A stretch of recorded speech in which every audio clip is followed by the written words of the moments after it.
Senhoras e senhores, sejam todos bem-vindos ao evento programado, primeiro evento programado pela Escola Judiciária Militar, onde nós teremos a honra hoje de ter uma palestra da doutora Luísa Zimmer Júnior. Mas antes, nós gostaríamos de destacar a presença de algumas autoridades e convidados, além do pessoal que já é da casa, que são os exemplares da Justiça Militar. E destacando essas pessoas, nós queremos saudar o Coronel Salomão, que é da União Militar Evangélica, que se faz presente novamente na nossa casa aqui. Queremos destacar a presença do Coronel Zuco, deputado estadual com a maior votação aqui no Rio Grande do Sul. Queremos também saudar a presença dos nossos juízes aqui presentes, nosso presidente, Luiz Coronel Paulo Roberto Mendes Rodrigues, ainda também o nosso vice-presidente, diretor da Escola Judicial Militar, responsável por esse evento, o Coronel Antônio Carlos Marcelo Rodrigues, o nosso corregedor-geral da Justiça Militar, Ilcar Fagundes Freitas Macedo. Saudamos a presença do juiz militar, Coronel Sérgio Antônio Berni de Brum, juiz militar, Coronel Fábio Duarte Fernandes. Saudamos a presença do juiz de direito titular da primeira auditoria da Justiça Militar, o doutor José Francisco Moura Miller, a doutora Karine de Cruel, juíza substituta da primeira auditoria da Justiça Militar. Destacamos ainda a presença do Major Erildo neste ato, representando o General Mioto, comandante militar do Sul, a quem transmitimos o nosso agradecimento e presença. Saudamos ainda o Tenente Gustavo Brito, que vem representando o Almirante José Renato, comandante do 5º Distrito Naval, a Tenente Karen Souza da Silva, que neste momento representa o comandante da ala 3 da Aeronáutica, a nossa saudação. Antes de ler o currículo do nosso palestrante, eu vou passar então de imediato a palavra. Me corrigindo aqui o nosso diretor, Coronel Marques, corregedor-geral da Brigada Militar, a quem saudamos, presença constante na nossa casa, aqui a partir da implantação do IPROC, nosso parceiro na implantação do sistema eletrônico judicial aqui. E antes de ler o currículo então, do nosso palestrante, eu vou passar a palavra ao nosso diretor da Escola Judicial Militar, Coronel Antônio Carlos Marcelo Rodrigues, que também é vice-presidente da casa. Obrigado. Eu quero cumprimentar a todos os presentes, dizer da satisfação de tê-los conosco aqui para esse momento histórico, como disse o Coronel Mendes. É um momento histórico para a nossa escola, porque é o primeiro evento patrocinado pela escola. Então, se daqui 100 anos vão se lembrar, pelo menos alguém que esteja presente hoje, desse evento. E nós não poderia ter feito uma escolha melhor do que convidar a doutora Luísa Zimmer para ser palestrante. Um assunto muito importante, que é a corrupção e a improbidade administrativa. Então, mais uma vez, agradecendo a presença de todos, eu tenho a honra de passar a palavra. Devolvo a palavra para o nosso mestre de cerimônias e deixo depois à disposição do doutor Zimmer, que vai falar em pé, do outro bom orador, depois da leitura do currículo. E antecipadamente já agradeço a presença de Bom, o currículo do Dr. Luísa Zimmer Júnior é muito mais extenso do que nós podemos fazer a leitura neste momento, mas para não monopolizarmos a palavra com o cerimonial, Dr. Luísa Zimmer Júnior é advogado, parecerista e professor. Graduou-se em Direito pela Universidade Federal do Rio Grande do Sul, é mestre e doutor em Direito também pela Universidade Federal do Rio Grande do Sul, professor de Direito Administrativo, Constitucional e Econômico em diversas instituições, como a Escola da Magistratura e da Magistratura Estadual, a ESMAF e a AJURES.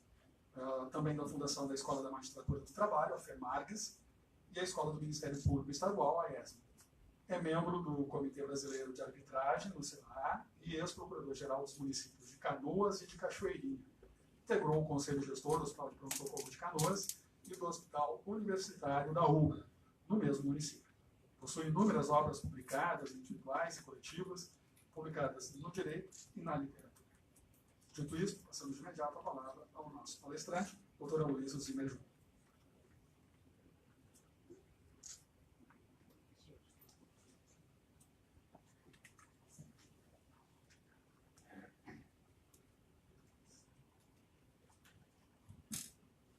Boa tarde a todos. É de verdade uma alegria e uma honra estar aqui. Não é propriamente num tribunal militar que se quebra o protocolo, mas eu fico assim emocionado até com um número tão importante e grande de autoridades que estão presentes, assim como me comovo e fico muito feliz de encontrar alunos que estão aqui, possivelmente porque trabalham na casa, então de alguma forma a gente se sente parte nessa trajetória, trabalhando, né, participando de um pedacinho da luta de cada um, e que é uma luta grande por concurso público, chegar aqui. Né? De diferentes maneiras se chega para trabalhar no Tribunal de Justiça, alguns por sua trajetória pessoal, particular, por suas vivências e por ter de alguma maneira, com seu trabalho, ajudado a melhorar a vida das pessoas. E tem aqueles que também, pelo caminho do concurso público, ocupam vagas neste tribunal, que eu pessoalmente sou, sempre fui, sempre serei um defensor, porque eu acredito na especialidade do conhecimento. Porque as pessoas que integram este tribunal, especialmente os julgadores ou o colegiado, quando está completo, representa ele, colegiado, uma soma de várias vivências. E essa vivência ou essas vivências dão uma profundidade, uma verticalidade, um conhecimento real em relação aos problemas que são debatidos aqui, casos às vezes tão difíceis. Então, assim, me perdoem, são tantos nomes, todos vocês são mais importantes do que eu, e como o cerimonial já os referiu, eu estendo os cumprimentos. Bom, saber que sou o primeiro a falar, né, por uma escola que começa, também tem assim, um valor incrível, porque eu criança já passei aqui na frente desse prédio, já fui antigamente lá no antigo supermercado Pouco Preço, né? Então olhar para esse prédio parecia uma realidade tão distante. Passei algumas vezes com a minha mãe aqui na frente, a minha mãe não existe mais, o prédio existe. E eu agora, né, criança, subo essas escadas. É verdade, já dei palestras em outros lugares, já dei aula há bastante tempo, mas assim, é lindo estar aqui e poder, de alguma forma, trazer um pouco do meu conhecimento, das minhas reflexões, um assunto que é tão importante. O título aparentemente é genérico, improbidade e corrupção, mas aos poucos ele vai ganhando uma especialidade e vão entender qual é o sentido e até qual é a importância das coisas que vou trazer hoje aqui. O Brasil vive um momento difícil, mas mesmo nos momentos difíceis a gente pode perceber virtualidades, coisas positivas. Por vários motivos, a sociedade participou desse processo eleitoral, se envolveu. Claro que nós vivemos as distorções das notícias falsas, correndo de todos os lados, por todos os lados, mas isso aconteceu até nos Estados Unidos, que são tão mais belos e mais chiques do que nós. Então, não é algo que nos deve constranger. Somos um país em crescimento, uma democracia que amadurece. Então, o que importa é que a gente percebe que um número maior de pessoas se envolveu nessa disputa democrática.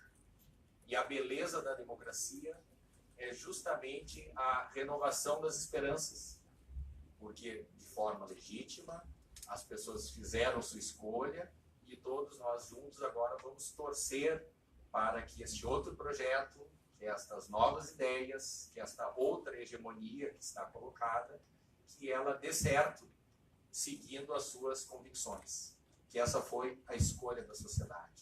Então o Brasil vive um momento difícil, mas a sociedade de alguma forma se politizou mais, se envolveu mais, as esperanças se renovam. Tudo isso é verdade. Mas também é verdade que nesse ambiente de tanto conflito, existe entre nós um consenso. Depois que passa a luta política, e nós, aos poucos, vamos nos ver como pessoas boas, pessoas iguais, com opiniões diferentes, mas possivelmente, a grande maioria, com reais intenções de que o país fique melhor, de que a vida das pessoas melhore. Na medida em que nós nos enxergarmos, nos acalmarmos, vamos ver que há sim um ponto de acordo entre nós. Com exceção dos que estão presos, com exceção dos que estão sendo investigados e com indícios grandes e graves de que algo errado aconteceu, com exceção dessas pessoas, que são a minoria do país, nós todos temos a convicção de que combater a corrupção é algo positivo.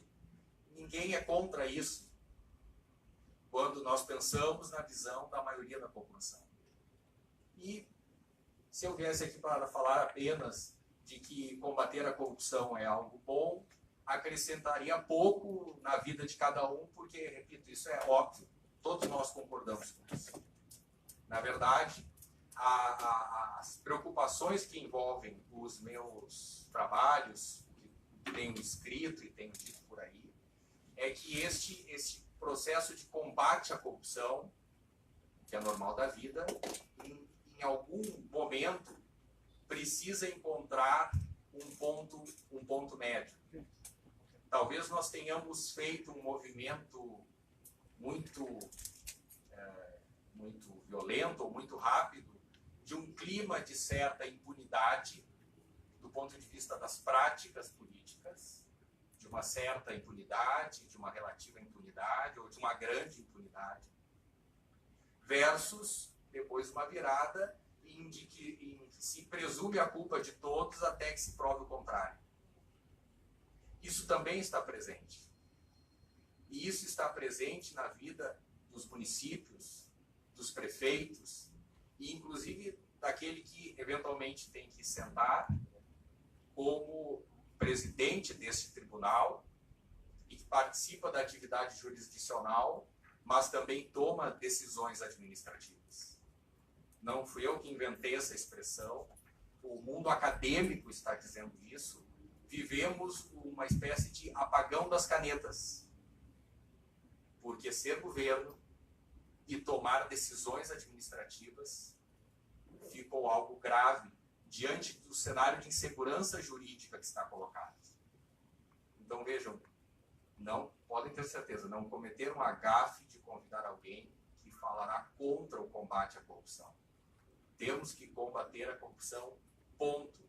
E quero até historicamente dizer, bom, de onde veio isso? Não foi o partido A ou B que inventou o combate à corrupção. É uma construção internacional que vem de fora para dentro. Mas é importante que eu diga que certos temperamentos serão necessários nesta caminhada. Nesse ponto, eu tenho certeza, algumas novidades nas minhas reflexões eu vou trazer. A ideia de que combater a corrupção é algo fundamental tem produzido no dia a dia das pessoas que precisam do Estado, tem gerado uma demora maior em relação a decisões da administração. E vejam, independente, no contexto atual, com a crise econômica, nesse nível, não importa mais se somos direita ou esquerda, a ideia de que é preciso buscar no mundo privado parceiros para resolver o problema da crise de financiamento do Estado, isso aí mais ou menos está todo mundo concordando. Agora, será que os privados querem casar com o público? Porque o casamento do público com o privado exige, número 1, segurança jurídica. E tudo que não temos agora é segurança jurídica. Por isso que eu penso nisso, os sentimentos vão ter que serenar, a oposição saberá cumprir o seu papel, o governo terá que ser governo, cada um, não usando uma expressão do Ciro Gomes, mas cada um no seu quadrado, porque o país precisa começar de novo. O Brasil entristeceu, mas eu não uso SUS. Muda pouco para mim. Muda pouco, talvez, para a maioria das pessoas que estão nessa sala. a tristeza do país, a precariedade dos serviços públicos. Salvo o tema da segurança pública, quase nós nem percebemos o Estado nas nossas vidas. Mas quem nós somos para a totalidade dessa população? Então, nós precisamos acreditar que o país vai começar de novo. E por isso eu digo, está aí a beleza da democracia. Mesmo nesse cenário de tanto sofrimento, há uma renovação das esperanças, independente das escolhas que individualmente cada um aqui fez. Bom, aqui tem pessoas que se formaram, eu já tenho mais de 20 anos de formado, tem gente que se formou há um pouco mais, outros um pouco menos, mas do ponto de vista do direito, todos nós envelhecemos muito, porque o direito mudou bastante nos últimos 10 anos. Tranquilamente poderia dizer isso, mas 10 anos é bastante tempo. Só que é mais grave para nós que somos operadores do direito, seja atuando na área administrativa, julgando. O direito passou por outras e graves mudanças no último ano. Enquanto lutávamos, cada um no seu campo da política, enquanto nos desempregávamos e procurávamos emprego, ajudávamos parentes, nos reorganizávamos, no meio de toda essa fumaceira, leis muito importantes foram aprovadas. E elas serão determinantes para os próximos anos. E é natural que elas tenham escapado do nosso olhar. É natural. Mas é meu papel aqui apresentar essas leis, gerar algumas dúvidas em relação a isso e também despertar a curiosidade sobre o assunto. Trago uma delas, a Lei 13.655 de 2018. É de ontem. 13.655 de 2018. Esta lei é uma lei que estará presente no dia a dia das decisões deste tribunal, como está presente no dia a dia das decisões do Tribunal de Justiça. E nós temos que estar preparados para enfrentar esse novo direito que começa. Vejam, o direito brasileiro, o lugar comum seria dizer, pertence à família romano-germânica. Nós vamos fazendo as leis e as leis vão tentando resolver os casos. Nós temos um problema, vamos à lei e vamos ver o que a lei nos diz sobre isso. Essa seria a escola do direito a qual pertence o direito brasileiro, família romano-germânica. Só que isso não é verdade há muito tempo. Há muito tempo, e dou um exemplo fácil, todo mundo entende isso. Os livros. Vou comprar lá um livro de direito administrativo. Antigamente a gente pegava um livro de direito administrativo, há 15 anos atrás, e o livro tinha texto. Nas notas de rodapé, um ou outro acórdão, uma outra decisão, algo assim muito importante, que todo mundo até já sabia, mas estava citado ali. 1, 2, 3, 4 decisões. Isso 15 anos atrás, 20 anos atrás. O livro era o texto, o livro era a opinião do doutrinador interpretando a lei, ou copiando a lei. Hoje eu pego o mesmo autor, compro o mesmo livro, numa edição atualizada, e nas notas de rodapé nós temos 3.000 decisões. Não 3 ou 4, 3.000. Porque o direito brasileiro se comunizou. Ele virou direito americano, é o estudo do caso. E claro, se vive essa experiência prática aqui, que os advogados fazem um esforço para dizer, olha, o caso que estão julgando, vocês já julgaram exatamente igual e disseram que podia. Então não vão dizer agora que não pode. E às vezes o olhar do Ministério Público vai dizer, não, mas na verdade o caso é um pouquinho mais para lá, não é igual, então a decisão deve ser outra. Olha, isso é uma disputa de direito americano. Porque, na verdade, isso está claro, a lei, e aí nós vamos ter que avançar e quebrar essa visão tradicional, a lei ela não consegue resolver os dilemas práticos principais das pessoas, porque ela é muito lenta. Não dá tempo da lei chegar até lá.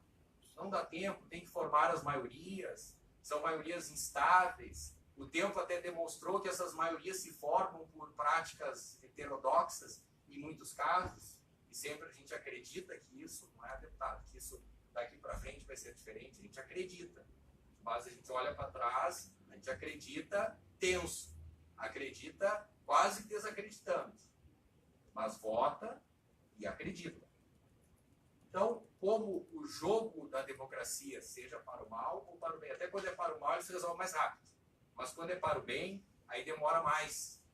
Aí cada um tem sua opinião, quer ser ouvido, tem seus interesses, tem os segmentos que ele representa, e aí aquela lei vai demorando para mudar, vai demorando para se atualizar, e aí a vida que está acontecendo lá fora olha para a lei e acha graça, porque aquela lei não tem mais nada a ver com o que está acontecendo. Eu tive a experiência prática de ser governo, adorei, vivi isso 2 vezes, em Cachoeirinha, em Canoas, né, nos relacionamos bastante, não é? Doutora Nilka, promotor na época, experiências maravilhosas da minha vida que não repetirei. Não repetirei. Porque cada parecer que eu dava como procurador-geral do município, ocupando um cargo de confiança, focando em melhorar a vida das pessoas, cada parecer que eu dava era uma página do meu livro que eu arrancava. Porque eu olhava para o meu livro, tinha na época um curso de direito administrativo, eu olhava, está aqui a realidade, não tem resposta.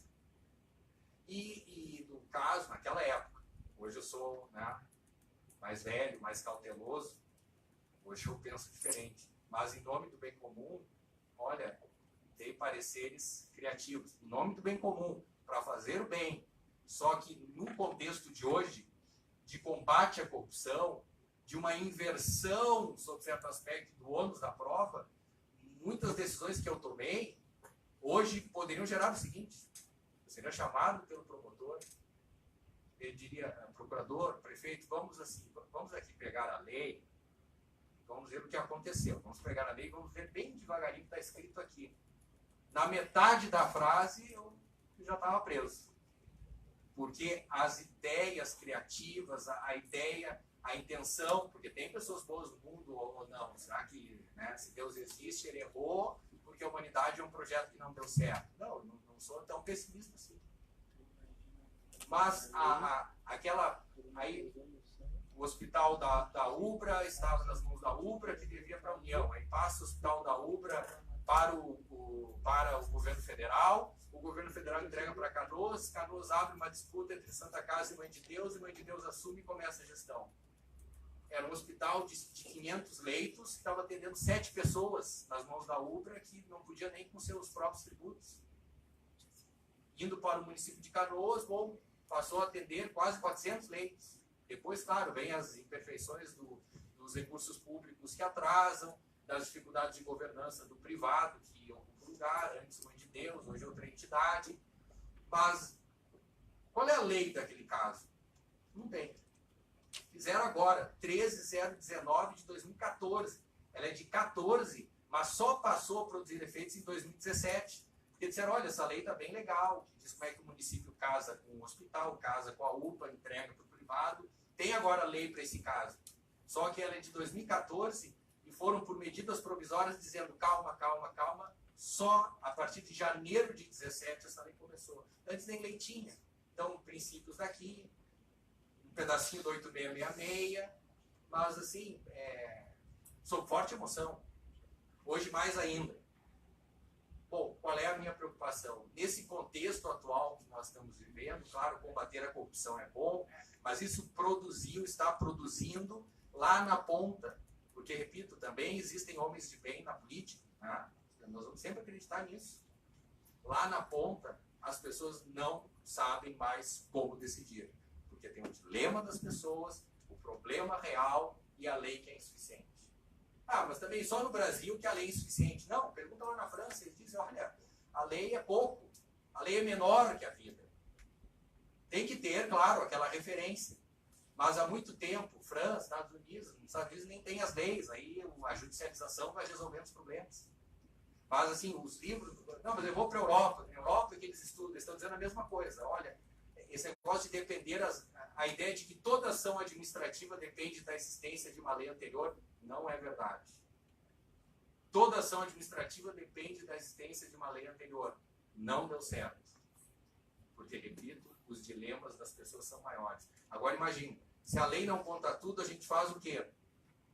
Porque eu posso ser avaliado pelo Tribunal de Contas, pelo Ministério Público, pelo Judiciário quando provocado, se aquela minha decisão criativa, que pegou pedaços de lei e princípios, se aquela lei se aquela minha ação tinha boa intenção ou não. Então, o melhor é não fazer. Então, eu provoco as assessorias jurídicas e os pareceres dizem não. Primeiro, há um esforço enorme para encontrar uma lei dizendo que não pode.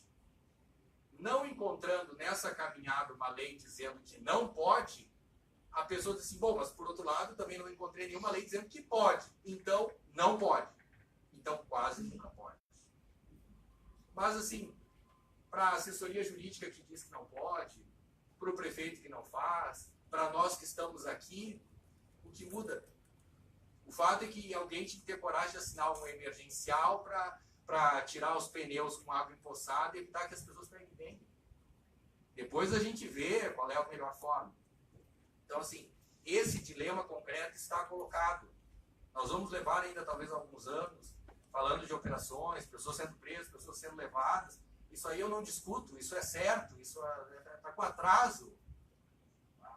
As coisas erradas de quanta gente prescreveu, isso aí foi horrível. Então, que bom fazer. Mas, ao mesmo tempo, nós precisamos conversar com a base. Nós precisamos encontrar caminhos. Porque os prefeitos, eles vão sempre estar dizendo isso. E aí ele provoca o Tribunal de Contas, e o Tribunal de Contas diz, eu não sou consultoria. Eu vou olhar depois. E o Ministério Público, eu vou falar isso daqui a alguns minutos ali na frente, começou a mudar essa visão. Começou, né, nós, né, pioneiramente já fazíamos isso, né, estávamos brincando antes, mas o Ministério Público está já trabalhando com ferramentas novas para ser um construtor dessas soluções. Né? Tem que sair do ar-condicionado, tem que visitar a UPA, tem que visitar o hospital, tem que visitar a ocupação, tem que falar com as pessoas e resolver o problema concreto. Essa volta para dizer o seguinte, tem uma lei nova, repito o número dela, Lei 13655 de 2018. Eu vou brincar, sendo respeitoso, que quando querem falar mal dessa lei, eles dizem que é a lei Temer, que aí daqui a pouco ninguém defende. Né? Os órgãos de classe, não quer dizer que os juízes pensem assim, os promotores pensem assim, e os conselheiros do Tribunal de Contas pensem assim. Mas os órgãos de classe do Tribunal de Contas, do Ministério Público e do Judiciário disseram que esta lei, que eu estou aqui na maior cara de pau dizendo que é uma lei boa, eles disseram, é a lei da impunidade. Então eu estou aqui no Tribunal de Justiça Militar, numa aula inaugural da Escola Judicial, defendendo a lei da impunidade. Eu juro para vocês, não é. Não é a lei da impunidade. Porque se eu estivesse lá na França, diriam, puxa, essa lei é bem o que a gente está pensando aqui. Nos Estados Unidos, bom, isso aqui nós nem pensávamos diferente. E vou pensar um artigo para mostrar o espírito dessa lei. Ela diz o seguinte,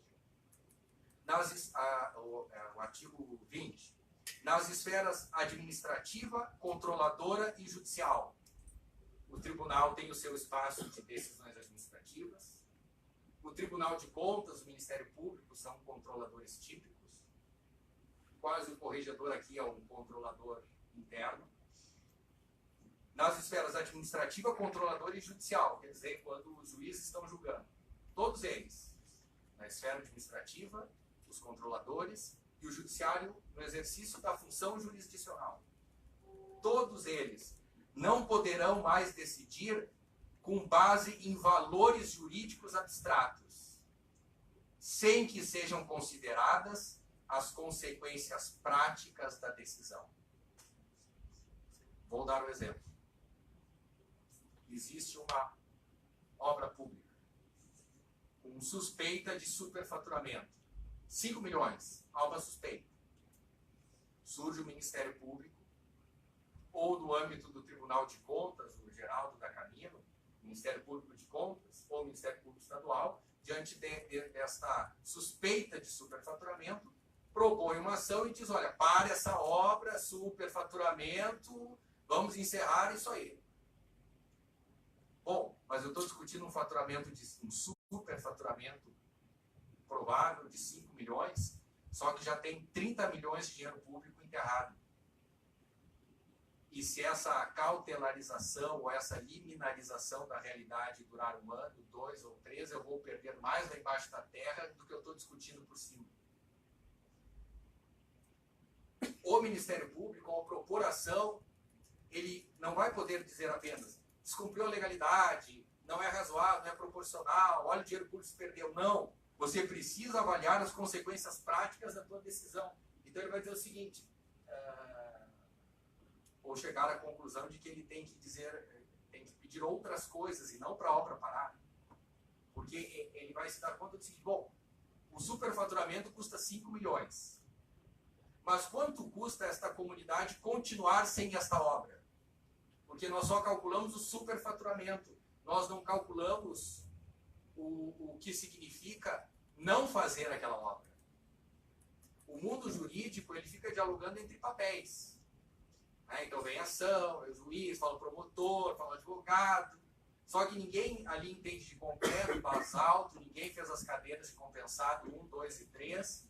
Então todo mundo tem certeza de tudo e, no fundo, do que importa daquele assunto. Vamos ser verdadeiros, a rigor. Ninguém sabe nada. Bom, vamos parar e eu vejo depois. Mas talvez, do ponto de vista técnico, seja trágico parar. Seja errado parar. Então, na hora de pedir, eu vou ter que... Olha, eu estou pedindo isso, mas eu sei quais são as consequências práticas daquilo que eu estou pedindo. E o juiz, ao julgar, ao dizer para ou não para, ele vai ter que avaliar do outro lado também se o mandar parar, que coisas boas tem, mas que coisas negativas produz. Então, a ideia é a seguinte, esta lei, a 13655, ela produziu alterações, uma lei que a gente passa a faculdade todas e não vê. Que é a lei das normas gerais do direito brasileiro, uma espécie de supernorma. Esta lei diz como eu tenho que interpretar as normas de direito privado, como eu tenho que interpretar as normas de direito público. E aqui está dizendo isso. Olha, para decidir, não adianta só falar de razoabilidade e proporcionalidade. E fale das consequências práticas do teu pedido ou da tua decisão, que manda seguir, que manda parar. Então, aqui, sendo didático, nós temos a utilização de novas categorias ou de novos raciocínios jurídicos. Daria para dizer o seguinte, olha, isso aqui é a análise econômica do direito. Vamos trazer um economista, vamos trazer um contador, vamos trazer um engenheiro para trabalhar conosco qual é a melhor decisão, porque nós tomamos decisões jurídicas e depois nós queremos explicar para os engenheiros, eles não entendem. Porque numa lógica de organogramas, de fluxogramas, outro tipo de mapa mental, eles dizem assim, não, mas isso aqui não faz sentido. Só faz sentido para nós. Então a lei, ela cobra, usa essa palavra pela primeira vez, um outro nível de motivação. Claro, a administração pública, para tomar suas decisões que ficam nas bordas da lei, para tomar decisões que um dia o promotor vai lá, chama o prefeito e lê a lei com ele, e vai dizer assim, não, mas vem cá, a lei seguinte, tu decidiste lá, foi para outra direção. Para que o prefeito faça isso, ele precisa fotografar aquela realidade, ele precisa apresentar cálculos, ele precisa deixar consagrado na história exatamente toda a complexidade que envolveu aquela decisão que ele teve que tomar. E se alguém um dia quiser Tribunal de Contas, se um dia alguém quiser Ministério Público, se alguém um dia quiser Poder Judiciário, dizer que até preso ele tem que ser, ele vai se defender na esfera administrativa, na esfera penal, no Tribunal de Contas, dizendo o seguinte, olha, está muito bonito o que vocês estão dizendo, mas vocês desceram a fundo para ver exatamente o que aconteceu lá. Olha o que diz o artigo 22 dessa lei. Na interpretação das normas sobre gestão pública, ao interpretar normas sobre gestão pública e suas insuficiências, serão considerados os obstáculos e as dificuldades reais do gestor. Obstáculos e dificuldades reais. Quanto custa fazer, quanto custa não fazer.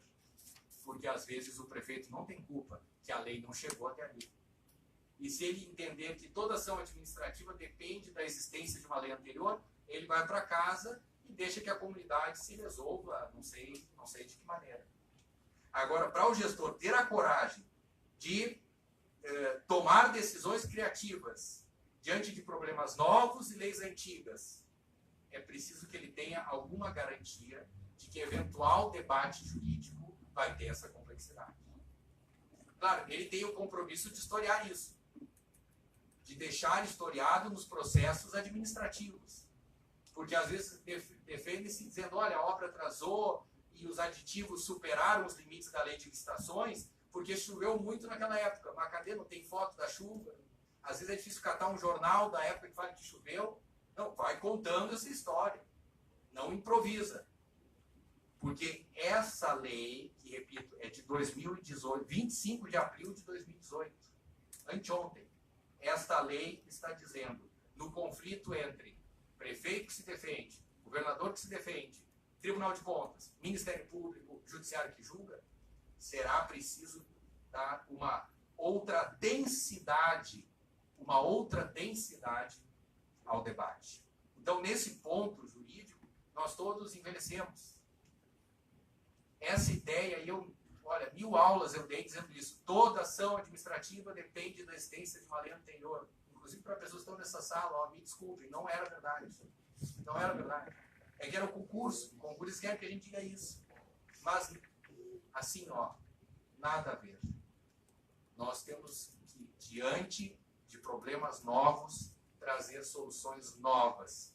E o que se pede agora é transparência, é cálculo, é dizer quantas coisas custam porque a decisão foi feita. Certo, eu estou dizendo isso, mas eu estou dizendo isso porque eu não vou mais ser governo. Porque eu não vou ter que assumir o protagonismo dessa decisão. Porque o Judiciário, o Ministério Público, o Tribunal de Contas, os órgãos de classe disseram, e eu estou aqui, são provocações, quase brincadeiras, certo? É a lei da impunidade. Claro, a lei tinha umas armadilhas que na hora dos momentos finais da sanção, promulgação,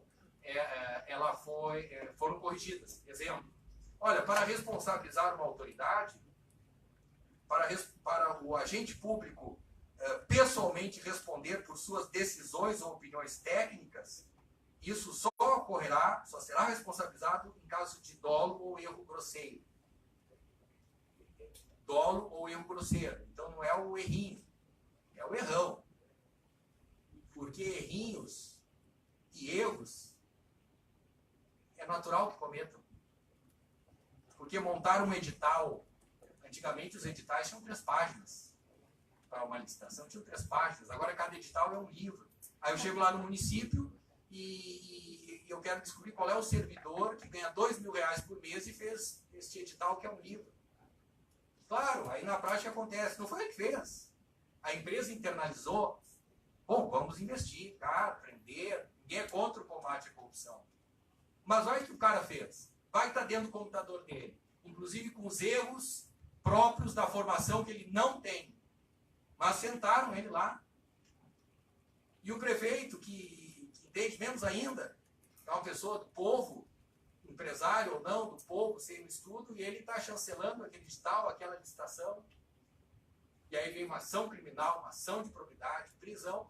E qual é o problema? É um edital ruim. É um edital ruim. É um edital mal feito. Ah, mas esse edital mal feito gerou até um dano ao erário. Não, mas calma, existem outras ferramentas jurídicas do que a criminalização do erro. Erro administrativo não gera improbidade.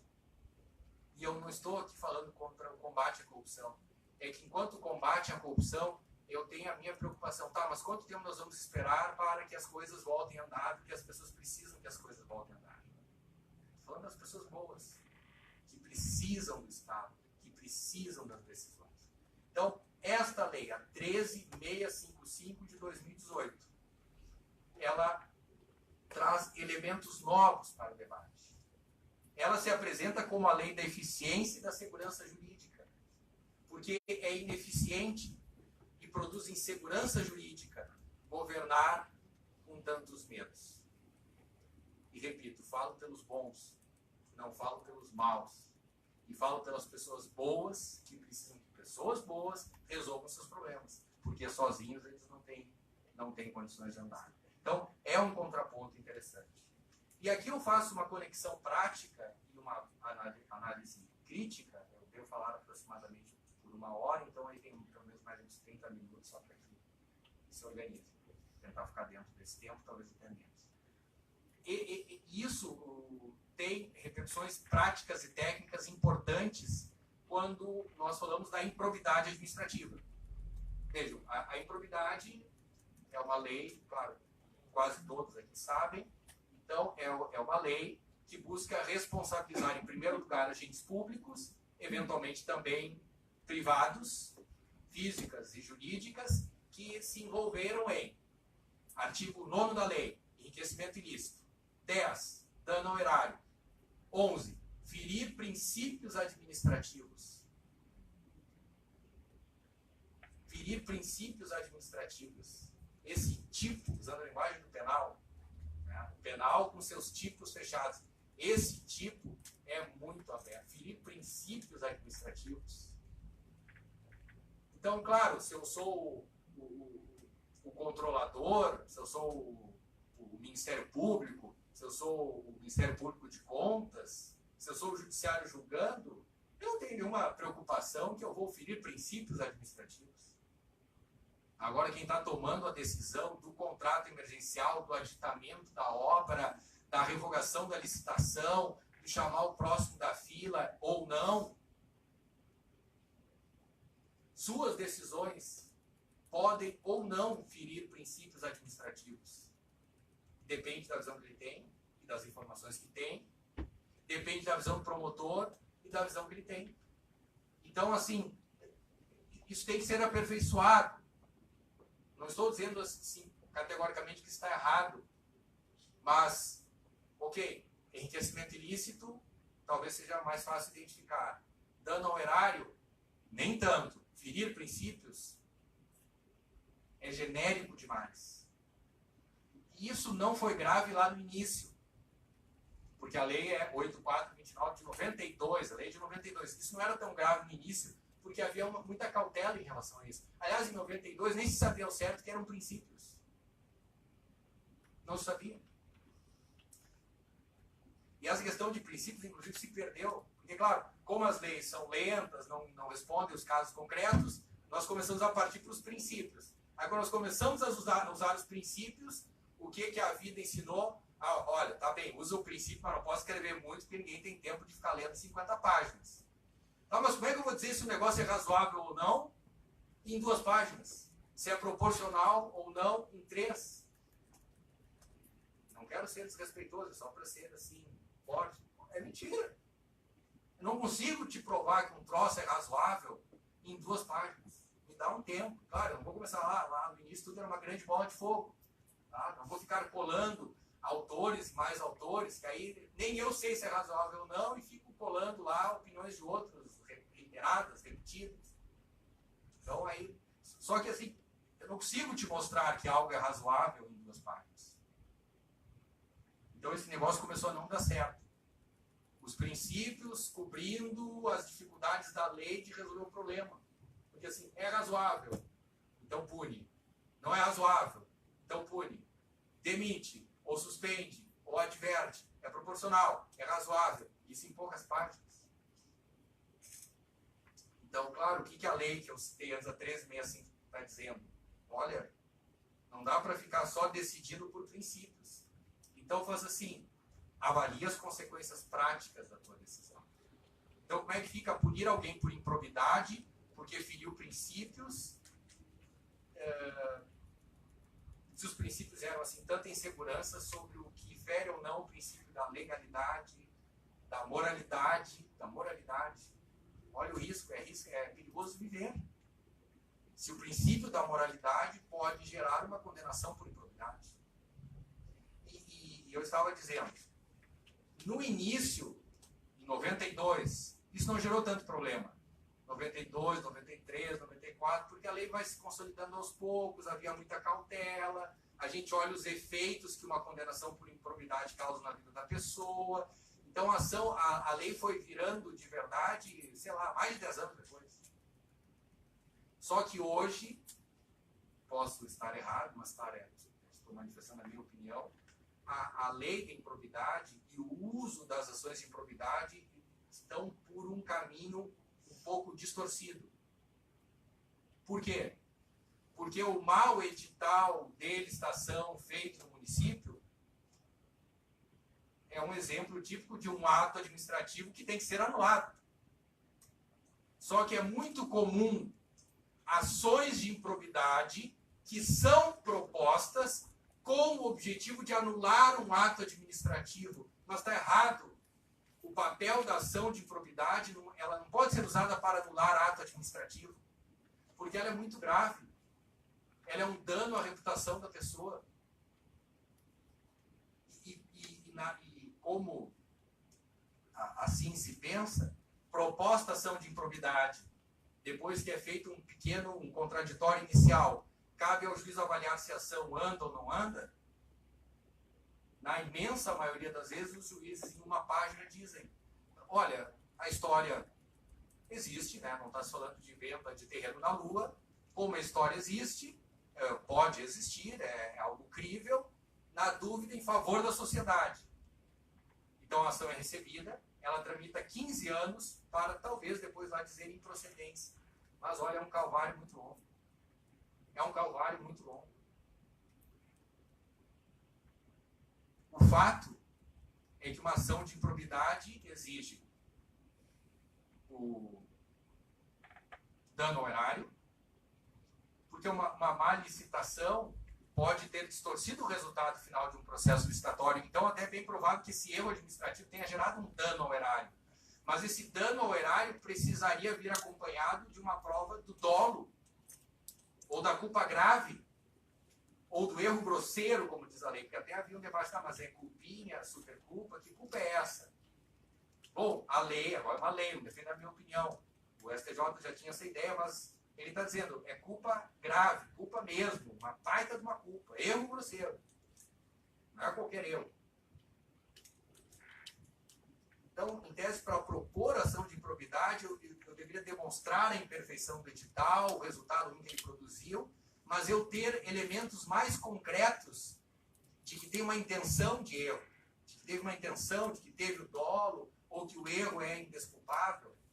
Mas, às vezes, a ação começa apontando uma ilegalidade. E o dolo, a culpa, vai se demonstrar ao longo do processo. Aí depois não se demonstra, mas para aquela pessoa é tarde.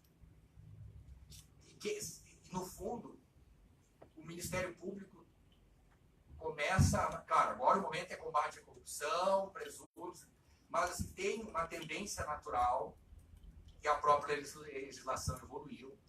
O Ministério Público do Rio Grande do Sul, nesse ponto, tem um protagonismo importantíssimo. Cada vez mais se consolida a ideia de que essas situações elas podem se resolver pelo caminho da mediação, pelo caminho do acordo, pelo caminho dos termos de ajustamento de conduta. Se eu pego a lei de improbidade, a 8429, ela diz, é literal, não pode fazer acordo em ação de improbidade. Mas a mudança de outras leis, o amadurecimento das instituições já superaram o que está escrito aqui. Está escrito aqui, não pode fazer acordo em ação de improbidade. O Ministério Público do Rio Grande do Sul, também o Ministério Público Federal, já trabalha, já se organizou de forma institucional, inclusive qualificando os promotores para participar de ambientes de negociação, porque colaboração premiada é negociação. Acordo de leniência é negociação. E nas ações de improbidade, é possível hoje procurar o promotor lá no interior e dizer, ok, tem um risco de eu ser condenado lá, eu quero continuar existindo, tem uma cautelar que impede de participar de novas licitações, a minha empresa está morrendo, vamos construir aqui um acordo que envolva uma minimização ou perto disso daquilo que eu sou acusado, que eu estou aceitando em parte, vamos resolver isso agora. O ideal é que essa ação, então, nem seja proposta.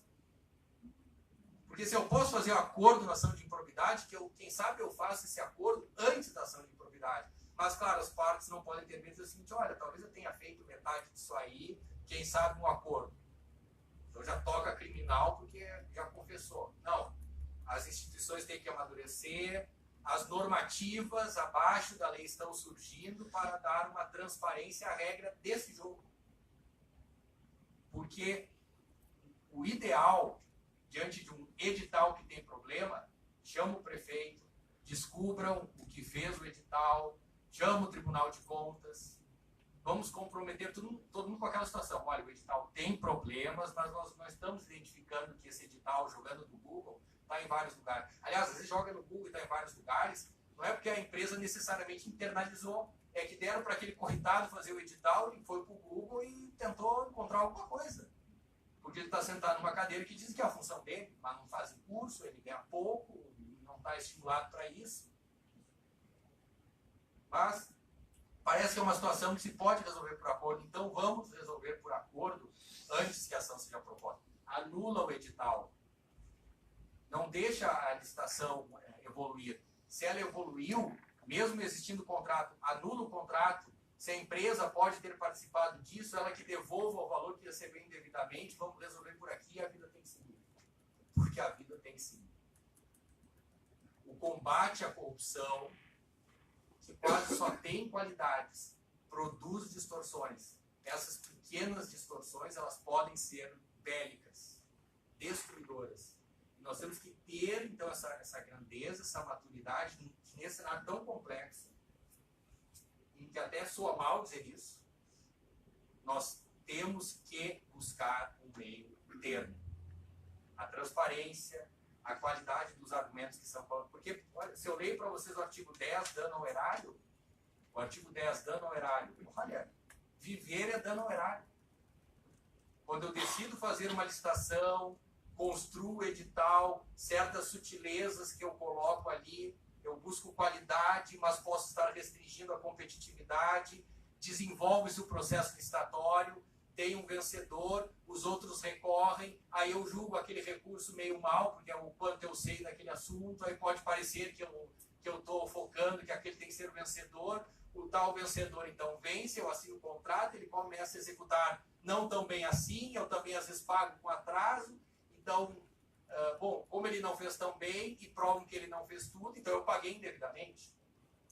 Ou então, se ele fez e por receber com atraso passou a não fazer e depois, 2 meses depois eu vou lá e pago cheio, mas ele não tinha feito uma parte.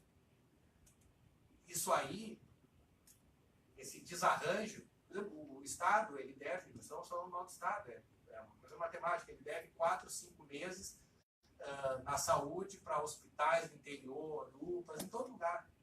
Bom, então as entidades, sejam públicas ou privadas, que estão administrando esses lugares, pagaram um médico, pagaram medicamento, mas não pagaram raio-x, ou pagaram isso, ou não pagaram aquilo, aí na próxima vez que comprar um medicamento o valor é maior, daqui a 4 anos depois vai aparecer alguém e dizer assim, não, mas esse medicamento que vocês compraram, o valor foi absurdo. Sim, mas vem cá, é que eu não estava pagando, então foi o que eu consegui. Mas aí isso vira um desarranjo, quando vem improbidade criminal e não deu nem tempo para falar.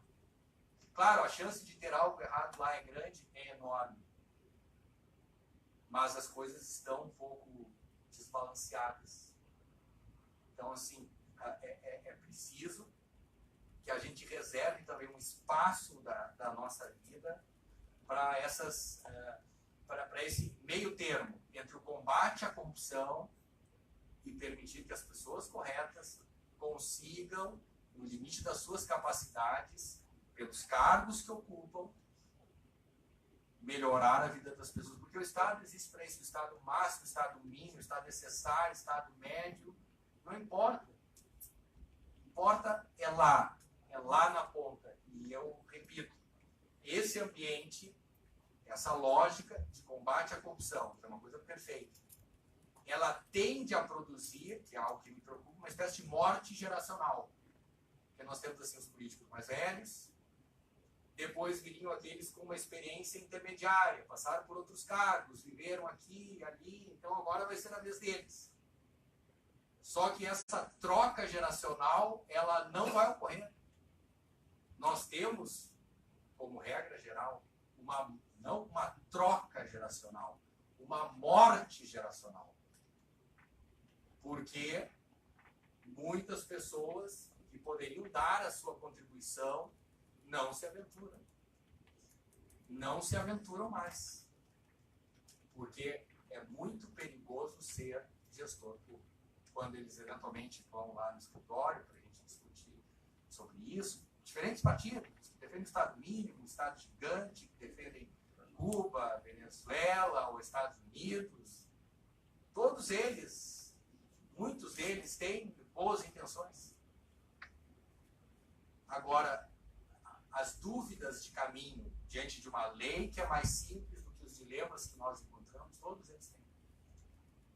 E eu repito, o Tribunal de Contas, o Ministério Público, o Judiciário e o Executivo, assim como o Legislativo, todos vão ter que encontrar uma solução para essas coisas. E encaminhando o final, nós temos também como leis novas e relevantes a tal lei anticorrupção.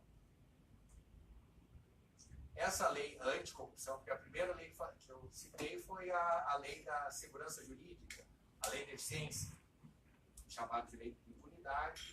Obrigado. Chamaram de lei da impunidade. É seguro botar o pau aqui em cima ou escorregar? Perguntas têm mais experiência. Bom, então dizia eu, primeiro citei esta lei, é de abril de 2018. Então aqui, novos ou velhos, somos todos velhos neste assunto, porque se ele não parou para ler, essa lei não conhecemos. E ela não é uma pequena lei, ela altera o raciocínio jurídico. Ela é buscar a análise econômica do direito, quantas coisas custam para fazer o debate jurídico e criminalizar ou não condutas, inclusive aplicar cautelares nas criminais, ou cautelares nas ações de improbidade. Então, vamos ver como a vida vai tornar esta lei uma lei real ou uma lei que fica no esquecimento. Depois falei rapidamente da lei de improbidade.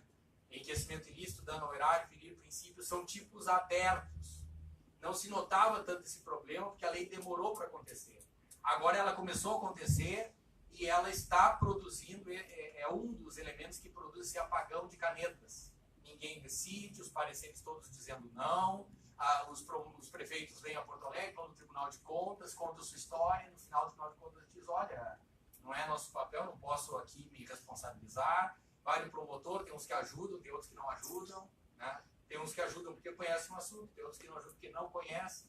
Mesmo os promotores eventualmente podem estar, né, são seres humanos, enfeitiçados por suas ideologias, como juiz, como qualquer pessoa. Então até aquele não, aquele sim, aquele pode, não pode, é complexo. Então isso eu preciso dizer, não tem apenas assim, os bons e os maus, os que combatem a corrupção e os ladrões. Não, a maioria está fora desse debate. E precisa de caminhos concretos de solução. E aí, encaminhando no final, nós temos a tal lei anticorrupção. Essa lei também, ela tem a sua vida própria, a sua complexidade própria. A fonte dessa lei nacional, a 12846, ela é, na verdade, uma lei internacional. Porque pode parecer incrível. Mundo, Estados Unidos, Europa, todo lugar. Não se tinha a convicção no mundo que combater a corrupção era algo bom. Não pensem não que isso são dilemas brasileiros. Repito a frase. Não havia a convicção de que combater a corrupção era algo bom. Explico. Empresas multinacionais que justamente circulam pelo mundo inteiro e buscam entrar nesses países, vender seus produtos, que é, enfim, né, livremente essa é a sua lógica de atuação. Para essas empresas, logo para um certo, vamos dizer assim, poder econômico, existir corrupção é uma coisa boa. Bom, para mim, empresa entrar no Brasil tem uma sinapse, tem um caminho próprio. Paga esse, paga aquele, faz relação com o outro, entrou. Aí lá no Egito, é assim. E em Israel, qualquer país que eu disser, quanto mais corrupção, melhor. Então não vai ter barreira para entrar. Eu tenho uma regra, eu sei qual é a regra, entrei. Com o tempo, assim, anos 70, anos 80, anos 90, é de ontem. Esse mesmo mundo começou a amadurecer a ideia, no mesmo ritmo da globalização, de que não ter uma regra universal, uma regra do jogo, gerava ineficiência econômica. Não, mas vem cá, eu quero organizar a minha empresa aqui na Alemanha, aqui nos Estados Unidos, mas para entrar no Brasil é de um jeito. Aí eu não sei se o que está lá dentro pagou, não pagou, se o que eu paguei para ele foi salário, ele pagou. Então, assim, virou um problema de governança. Se cada país tem um jeitinho para entrar. Então os Estados Unidos disseram, nós precisamos ter uma regra. Aí ele fez sua regra e os outros não fizeram. Aí por um tempo até os Estados Unidos começou a penar, porque ele disse, bom, peraí, mas eu estou exigindo das minhas empresas compliance, programas de integridade e os outros estão soltos. Bom, isso foi amadurecendo, há uma longa história no meu livro, eu escrevo sobre isso, tem uma longa construção, mas enfim, até que o Brasil, como outros países, pactuam de maneira universal que, puxa vida, é verdade, um jeito da vida no mundo melhorar é combater a corrupção. Então nós começamos, por exemplo, a internalizar leis como colaboração premiada, combate às organizações criminosas, esta lei anticorrupção. A lei anticorrupção tentando ser didática, ela quase é uma irmã da lei de improbidade. A lei de improbidade foca nos agentes públicos, mas pode pegar os privados. A lei anticorrupção foca nos privados, mas pode ter desdobramento nos agentes públicos. Agora, claro, a lei de improbidade, para gerar punição para alguém, eu tenho que provar dolo no enriquecimento ilícito, dolo quando ele feriu princípios, dolo ou culpa grave no dano ao erário. Na lei anticorrupção, a situação vou chamar assim, do réu é muito pior. Porque aplica-se aqui a chamada teoria da responsabilidade objetiva.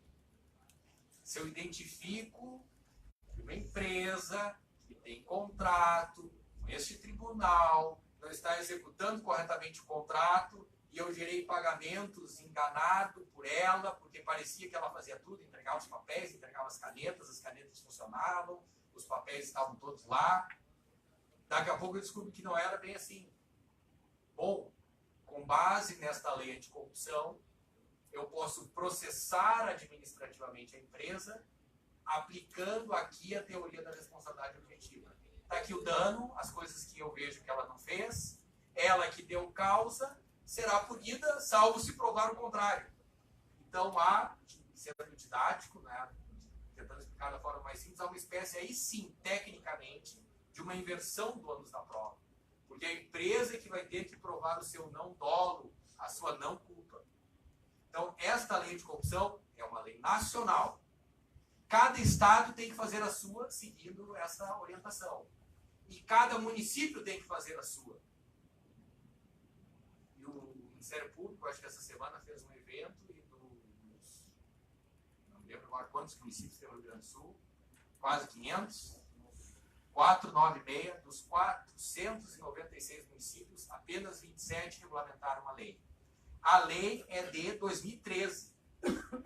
Lei 12846 de 2013. 13, 14, 15, 16, 17, 18, 19.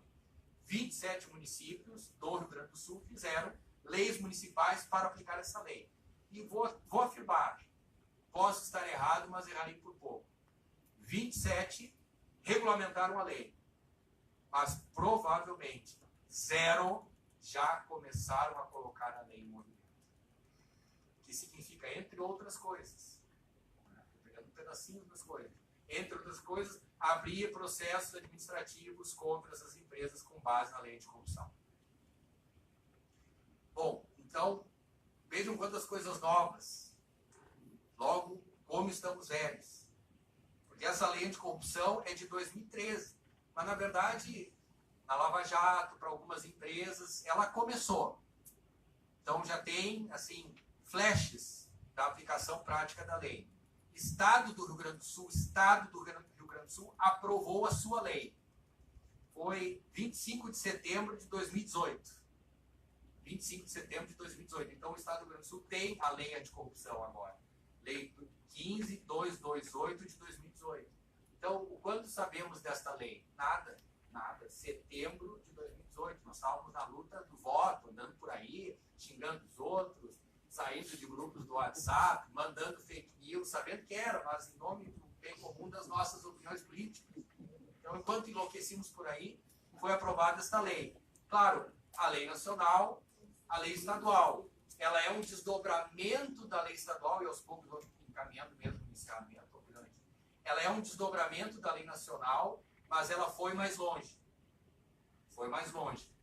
Porque ela detalha o processo administrativo que a administração tem que desencadear para gerar as punições previstas na lei anticorrupção.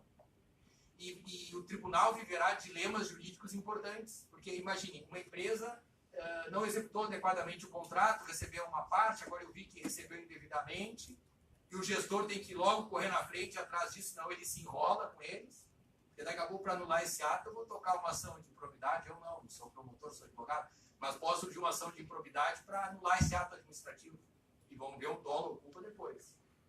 Então tem que ser ativo. Se é gestor público, mas no Tribunal de Justiça Militar nada acontece. Olha, quanto mais graúdo, mais chique. Mais chique identificar o problema. Né? E veja, eu não estou sendo desrespeitoso, são provocações, né? São com verdades ocultas aí. Com verdades ocultas.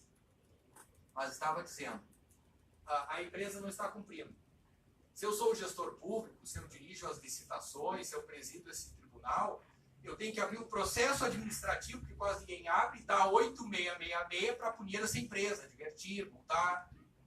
E eu tenho que abrir o processo administrativo da lei anticorrupção para multar, advertir, dar publicidade ao ato que a empresa praticou. Eu tenho, assim, na verdade, leis que se sobrepõem umas às outras, geram efeitos parecidos, e não desencadeá-las pode ser improbidade administrativa. No mínimo, eu posso assumir algum princípio administrativo, ou vários. Não, mas é que eu estou com várias coisas aqui, me disseram que a empresa não está cumprindo, e a gente ia ver isso na outra reunião, e pode não dar tempo. Então, todas essas coisas elas vão se desenvolver agora.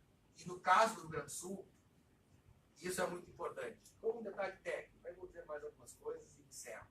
A lei do Rio Grande do Sul trouxe um detalhe, assim, importantíssimo, quase incrível. No artigo 37, lei 15228 de 2018, artigo 37, a lei exige o seguinte: agora está terminando um governo, vai começar outro, daqui a pouco esse outro fará suas próprias licitações, né? A vida começando. Fará licitações. A empresa X ganhará a licitação, assinará um contrato com o poder público. A partir da assinatura do contrato, diz a lei, começa a contar um prazo de 180 dias. Assinou um contrato, 180 dias para quê? Para instituir na empresa, no contratado, na empresa, um programa de integridade, o compliance. O que já se exigia das instituições financeiras. A lei nacional diz o seguinte, olha, lei anticorrupção, lei nacional, o governo federal abre um processo administrativo contra alguém e pune. Na hora de punir, se a empresa tiver um tal do programa de integridade, compliance, código de ética, isso interfere na dosagem da pena. A lei estadual não diz isso. A lei diz, tem que ter. Então, as empresas que, por exemplo, contratarem, está aqui na lei estadual, contratarem com o Tribunal Militar, a partir da assinatura dos próximos contratos, 180 dias para... mas qual? Tem o que pinta o rodapé? Não, tem aqui valores, mas são valores baixos. A partir de R$330 mil para obras e serviços, não quero dizer o número errado, então eu vou até o artigo. A partir de R$330 mil para obras e serviços de engenharia e acima de R$176 mil para compras e serviços, mesmo que na forma de pregão eletrônico. Então essas empresas, as empresas do estado inteiro, as empresas do Brasil que contratam, a lei exige, elas vão ter que ter programa de integridade, vão ter que ter compliance, vão ter que se adequar a regras que, no fundo, as pessoas nem estão acreditando ainda. Porque, em algumas palestras para determinados setores, falando dessas regras de conduta, dos pagamentos, do que não pode se estabelecer na relação direta com o agente público. A gente fica falando aqui e as pessoas começam até a rir, porque está meio desconectado da realidade. Aí tem que parar um pouquinho, dizer algumas coisas, olha, eu sei o que vocês fizeram no verão passado, e voltar e dizer assim, olha, mas daqui para frente há uma tendência de que as coisas mudem. Que a ideia de fazer o errado do jeito certo não está dando mais certo. Fazer o errado, que há um jeito certo de fazer o errado. A legislação, combate à corrupção, os movimentos do novo governo, alguns vão concordar, outros não, mas há uma sinalização, até para surpresa de alguns, mas há uma sinalização de que vai se perseverar na lógica do fazer o certo do jeito certo. Vai dar certo? Quanto tempo isso vai levar? Se vai ser igual ao que aconteceu na Itália? Isso aí ninguém sabe, né? Ninguém sabe. Nem quem votou, que ganhou, nem quem votou contra, o que vai acontecer, que seja um, seja outro, teríamos a mesma ansiedade, né, de quem acredita que possa ser para melhor. Então, vejam, a 13.655 de 2018, muda todo o raciocínio jurídico e direito público. Tá, mas quem é que sabe disso? Quem é que viu isso na prática? Olha, só chamar um americano aqui. Para nós é novidade. A lei de improbidade, ela é de 92, mas ela está vivendo seus dilemas. Acho que ela está sendo usada com certo exagero para anular ato administrativo. Acho que tem que ter mais cuidado nessa construção do dolo da culpa. Pega um pequenininho lá, força um pouquinho, sai uma colaboração premiada e aí propõe a sanção com mais provas. E dependendo do tipo de problema que aconteceu, vamos sentar com as pessoas, vamos fazer um acordo, devolve dinheiro, nem propõe ação, vida segue. Porque essa ação, ela vai durar 17 anos. Então, ela nem encontra mais a empresa, não encontra a pessoa, não gera o direito. No caso da Lei Anticorrupção Nacional, tem alguns poucos exemplos de acordo de leniência da Odebrecht, então resolvendo por acordo a aplicação da Lei Anticorrupção. O Estado do Rio Grande do Sul, a lei é de ontem. E os municípios, só 27 implementaram. E eu estou dizendo que 0 realmente colocaram a lei em prática. Então, há um mundo para percorrer, né? Nós temos da faculdade, a vida continuou. Mas eu fiz uma pós-graduação ano passado, mas a vida continuou e cada vez mais rápida. Então, todos nós aqui, todos envelhecemos. Tem um novo direito, tem um novo governo, tem a mesma sociedade, tem uma política que ela é vocacionada a seguir um modelo. Não sei o quanto de ruptura se vai fazer, não sei. Né? A gente tem o ceticismo e também sonha, né? As duas coisas cabem dentro da mesma pessoa. Então, assim, trouxe essas reflexões, apontei a existência das leis, fiquei, assim, muito honrado pelo convite. Até eu fui surpreendido na hora que era a primeira palestra, fiquei até nervoso nos primeiros minutos, porque, enfim, esse era o primeiro, mas também fica a certeza de que daqui para frente, qualquer um que virá será melhor. Então, isso, pelo menos, é um ponto de partida, né? Eu não criei, assim, como uma palestra inicial, algo intransponível para os que virão. Ficou fácil agora aceitar os próximos convites. Conheço muitos que estão aqui mais do que eles me conhecem, porque assim, prestaram serviços relevantes para o poder público, foram polêmicos até na sua vontade, dentro da sua perspectiva de também transformar, foram pacificadores, foram para o conflito, e tenho também alunos muito queridos nesta sala e de um prédio que eu via de longe. E aí fui recebido de forma tão carinhosa para poder falar aqui. Então, assim, muito obrigado e somos todos amigos aqui. Muito obrigado.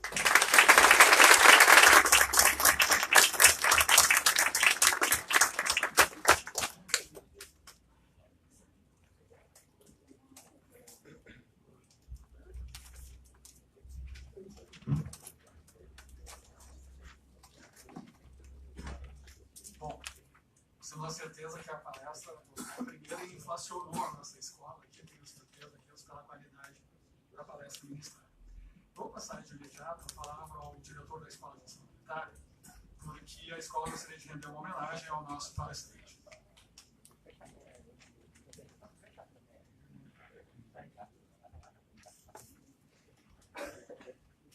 Só nos resta agradecer a brilhante palestra e dizer que é um tema bem atual, né? Nós temos 2 deputados eleitos. Você é bom poder aproveitar.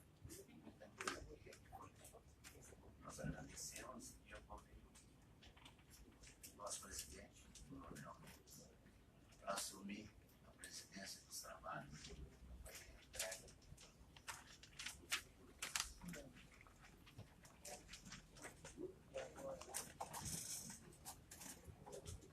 Bom, senhores, gostaria de agradecer também a direção da escola aí por essa palestra tão brilhante. Aliás, professor, eu gostaria de dizer, o senhor não quer um CC com um tribunal de R$2.000 aqui para nos dar assessoramento.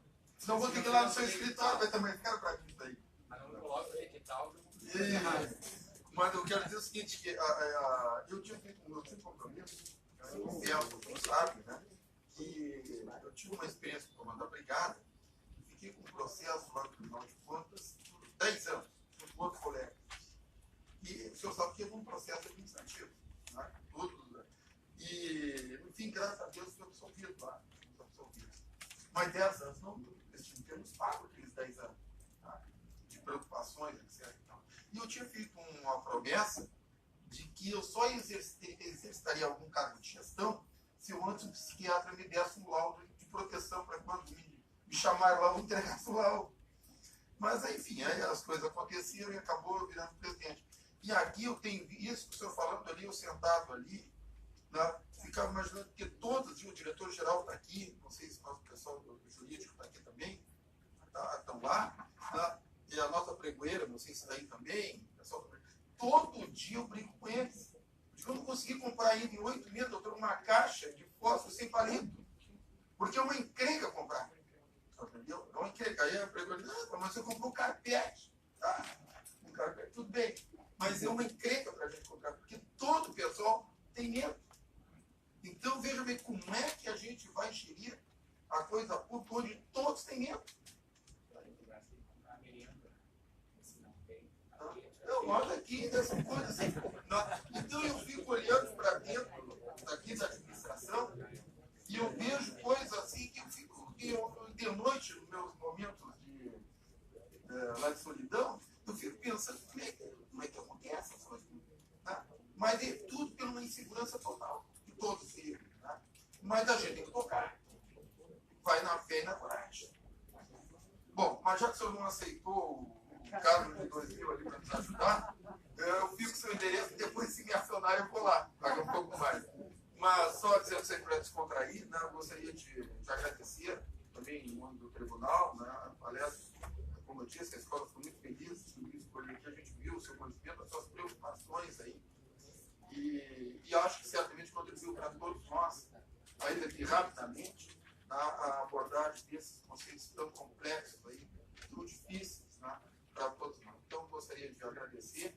Eu pediria que o nosso diretor da escola aí pegasse para o senhor aí um livro, tá? Que o senhor se lembra da nossa justiça militar, quando o senhor estiver lá no seu escritório na sua casa.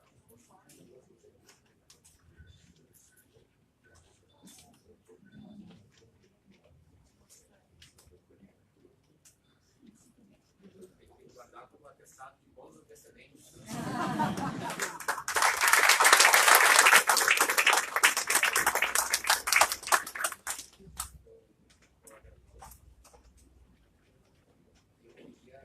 Fazer também uma entrega para a biblioteca,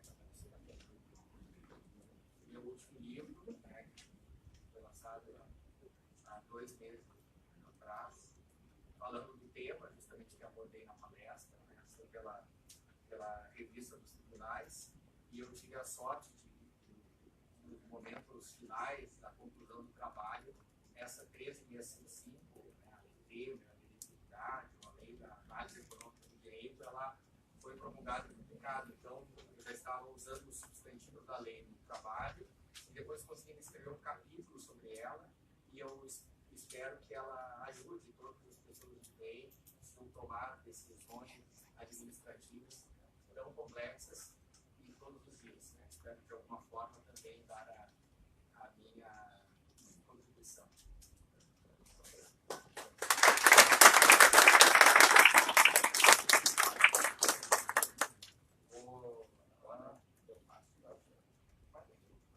Nossa, agradecimentos aí. Eu gostaria, na sequência, agradecer convidando os senhores, só que nós vamos ter mais 2 atos rápidos aqui também. Eu gostaria de pedir para o mestre de cerimônia ele fazer o registro aí de 2 homenagens que nós estamos fazendo. Bom, aproveitando o ensejo desse nosso evento de inauguração da escola, digamos assim, o Tribunal de Justiça Militar, a Justiça Militar do Estado do Rio Grande do Sul, gostaria de, dentro das comemorações previstas dos seus 170 anos, dos seus 100 anos, de render homenagem a 2 jovens políticos que, colegas de farda, colegas de profissão como policiais, e que tiveram belíssimas votações na representação popular que obtiveram. Então eu vou convidar primeiramente o Tenente-Coronel do Exército Brasileiro, Luciano Lorenzini Zucco, a vir até à frente.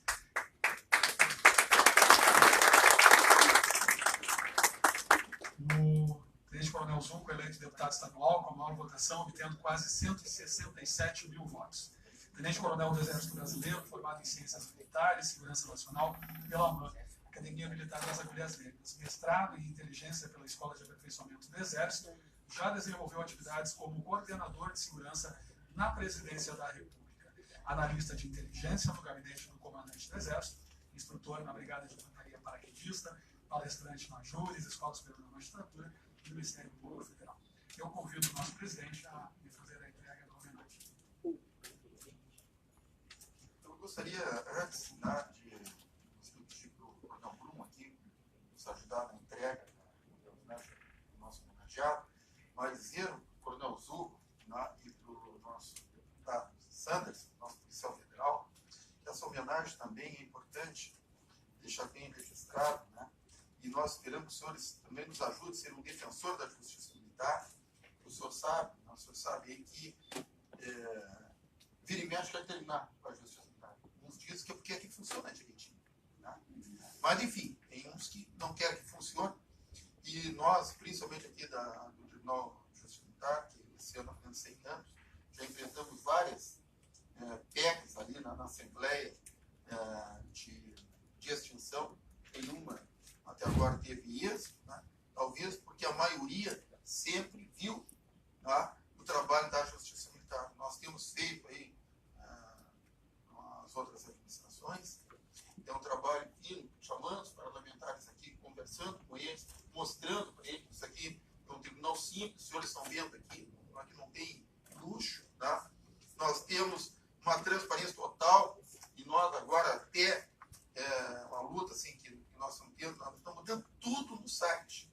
Quem quiser saber, está no site. A luta que eu tenho aqui com a administração, nosso setor TI, porque o mundo é da transparência hoje. Tá? Eu até vi agora o site do PRF 4, né?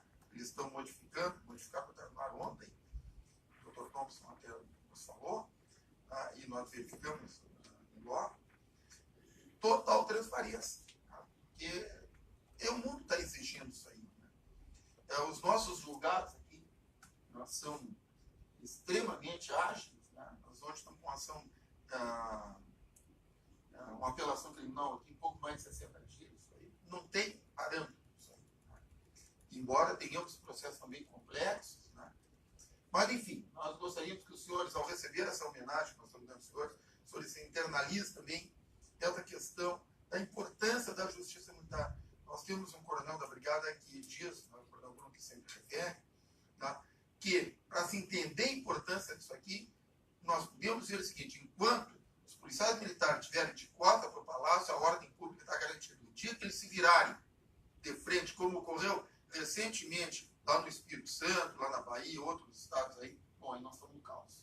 Tá? Isso aqui existe justamente para fazer com que a ordem pública, a partir da brigada militar, da força policial, tá, se estabeleça. Senão nós vamos cair no caos. Era só essa manifestação que eu gostaria de o Coronel Bruno fazer a entrega. Primeiro prazer em conhecê-lo.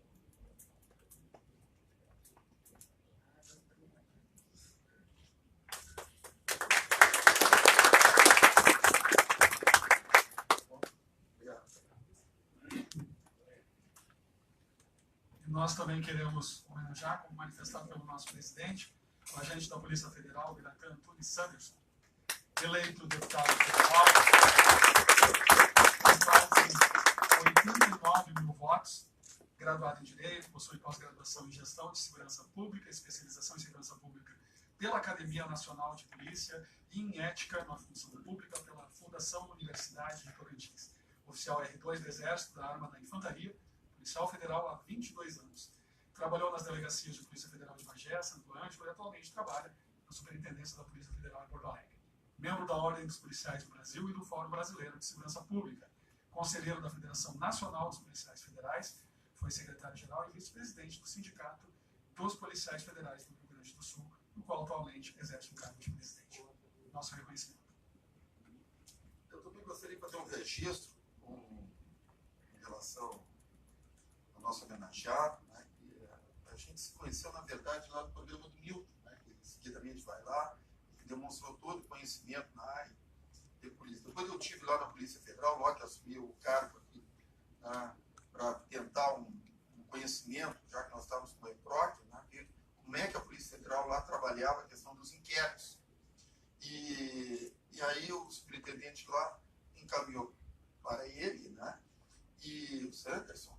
E aí nós fizemos contato e ele gentilmente esteve aqui para nós, nos ajudou nesse processo. É uma palestra muito boa sobre como a Polícia Federal tem trabalhado os inquéritos dentro do EPROC. Né?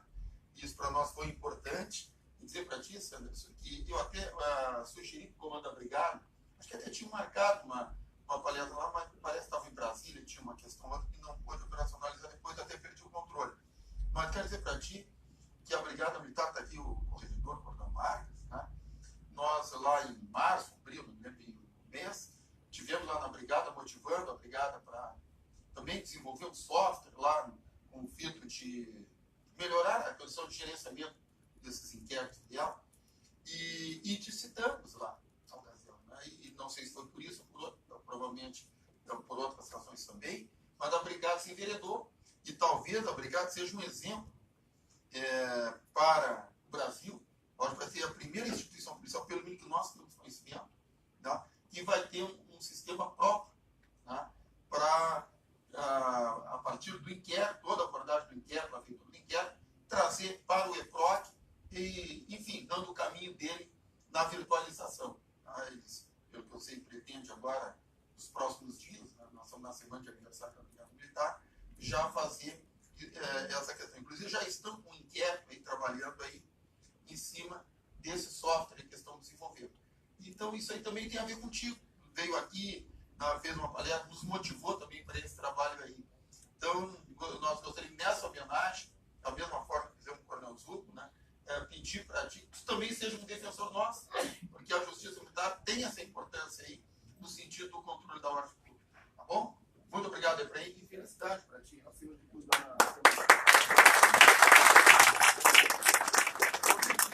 O Fábio e o doutor Amilcar, né, magistrados presentes, se quiser a entrega para o Sanderson aí da nossa homenagem.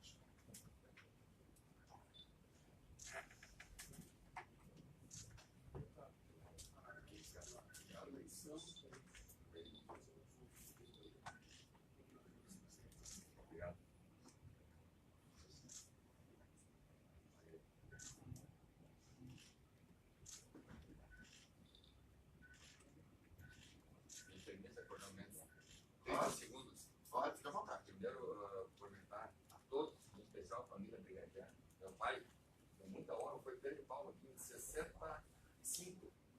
Então, no PPR. Depois entrou para o Civil, delegado do Civil, enfim. Tenho sangue de brigadiano nessas vezes, inclusive. serei, na Câmara de Deputados, um defensor, serei um fã número 1 da Brigada Militar, das polícias militares. Isso é uma certeza. Né? Algumas vezes tentaram levar adiante esse argumento, esse discurso de que a hostilidade deveria ser encerrada, isso tem que dar certo. Então, tem que dar certo, tem que continuar. Né?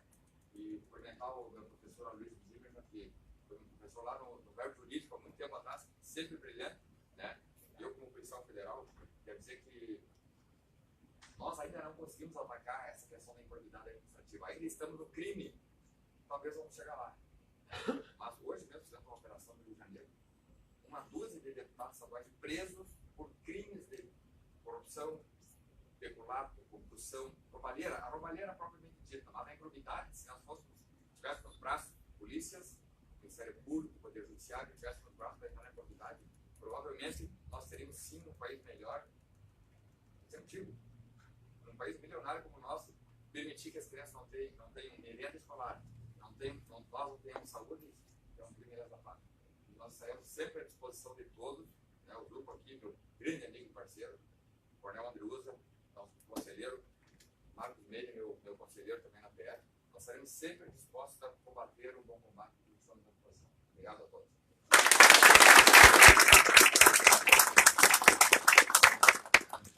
Bom, é assim, senhores. Nós encerramos essa atividade. Né? Para nós foi muito honrosa. Cumprimentamos a todos. Até a próxima.